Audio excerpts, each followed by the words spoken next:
l'heure du chrono-CAC avec Antoine Quezada, trader, formateur et coach. Antoine Quezada, bonjour. Bonjour Fabienne. Un plaisir de vous retrouver. Alors, on pensait que le CAC 40 allait toute chose avec cette agitation politique, mais finalement, on regarde beaucoup les statistiques américaines. Aujourd'hui, on attend le chiffre de l'emploi et vous regardez l'analyse technique. Qu'est-ce qu'elle nous dit alors, Antoine ?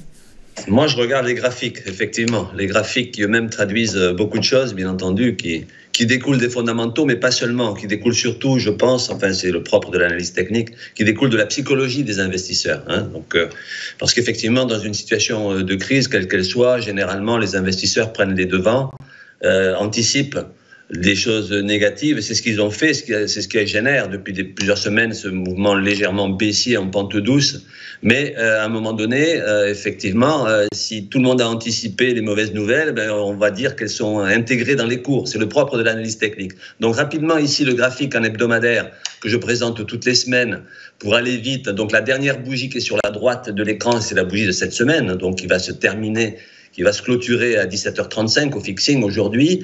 Elle est verte, elle le sera sans doute encore à la fin de la journée, et surtout elle se repose sur une oblique haussière que vous avez ici en dessous des cours en vert, et c'était le troisième point de contact. Alors ça fait plusieurs semaines que j'en parle, puisqu'effectivement elle est bel et bien là, cette oblique, donc ce support. Un support oblique n'est pas aussi puissant qu'un support horizontal, puisque la mémoire des cours n'est pas totalement la même, puisque un support dynamique évolue au fil de l'angle de hausse de ce support lui-même. Donc bref, tout ça pour dire que momentanément, en tout cas depuis plusieurs semaines, le fameux support des 7100 points semble tenir, semble même se consolider. On le voit déjà depuis plusieurs jours, malgré que graphiquement, on aurait pu s'attendre à un mouvement de baisse plus violent. Pour le moment, cette tendance ici en hebdomadaire, donc de moyen long terme, je considère qu'elle est toujours haussière. On n'a pas cassé des gros supports majeurs que seraient effectivement les 7100 points, voire même les 7030. Là, on dégringolerait considérablement, et ce n'est pas le cas. Donc tout ça pour dire qu'en hebdomadaire, ce support des 7100 tient, et c'est de bon augure, même si on va voir la suite. On va passer au graphique en journalier qui va être beaucoup plus explicite. Voilà, ici sur ce même graphique en journalier, comme je l'ai dit à plusieurs reprises, plusieurs semaines déjà, donc ces 7100 points tiennent, et j'avais même évoqué la semaine dernière cette divergence que j'avais déjà tracée la semaine dernière ici, cette divergence haussière classique de retournement. Alors même s'il est trop tôt pour parler de retournement de la tendance de court terme qui elle est baissière, elle l'était depuis déjà plusieurs semaines. À très court terme, cette tendance était baissière, mais cette divergence haussière, et là j'en profite pour faire un petit clin d'œil aux stagiaires que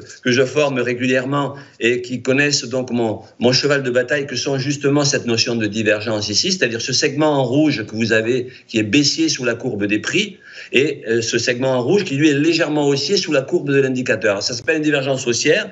Elle est censée provoquer, en tout cas momentanément, un arrêt de la baisse, d'autant qu'on a sur le bas du graphique ce qu'on appelle ici un marteau avec une mèche qui sort de la bande de Bollinger. Alors ça peut paraître du chinois pour des personnes qui ne connaissent strictement rien. Enfin, pour faire simple, ce sont plutôt des figures positives qui laissent entendre qu'en tout cas le support tient et que le rebond qui s'est amorcé pourrait éventuellement se poursuivre. Néanmoins, il est trop tôt pour le dire, puisque là maintenant ce rebond qui se fait déjà depuis plusieurs séances, depuis plus d'une semaine, ce rebond se retrouve sur une zone de résistance. Et vous l'avez bien dit en préambule, on est sur la zone des 7330, qui est de toute façon une résistance. Elle est ici en jaune, bien que ça ne soit pas celle-là. Celle-là est déjà tracée depuis plusieurs semaines. Elle aussi, c'est une résistance de plus long terme. Donc bref, tout ça pour dire que la configuration, et j'insiste là-dessus, le support des 7100, que l'on imaginait fragile, et qu'il était fragile, a tenu, et c'est de bon augure. Donc cette force de rebond, est-ce qu'elle va se poursuivre? Là est toute la question. Je pense qu'il va falloir s'affranchir maintenant de cette résistance des 7330.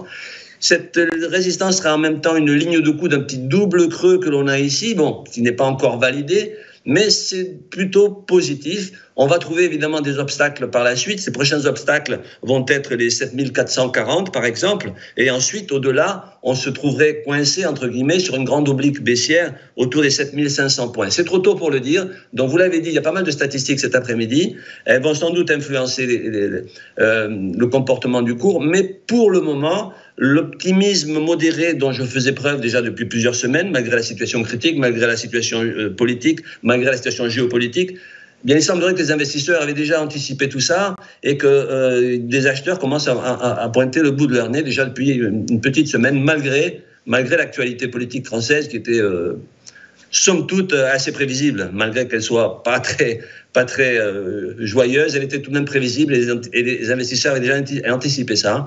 Donc, plutôt confiant pour la suite. Grosse résistance à franchir et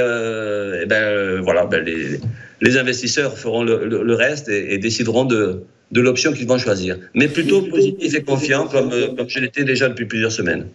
Merci beaucoup Antoine. Un CAC 40 à 7340,68, quelques minutes après l'ouverture. Vous évoquez les stagiaires, vous avez bien raison, il y en a également dans le studio. On salue tous les stagiaires qui s'intéressent à l'économie. Et puis quand on voit Antoine Quesada, toujours le sourire, qu'il pleuve, qu'il vente sur les marchés, ça donne effectivement envie de s'intéresser à la finance. Merci beaucoup Antoine Quesada. Je rappelle que vous êtes trader, formateur et coach. Merci à vous. Bonne journée. On va passer dans un instant à la séquence Across the Markets avec David Furcage, président de Highwave Capital. Mais d'abord, une petite page de publicité.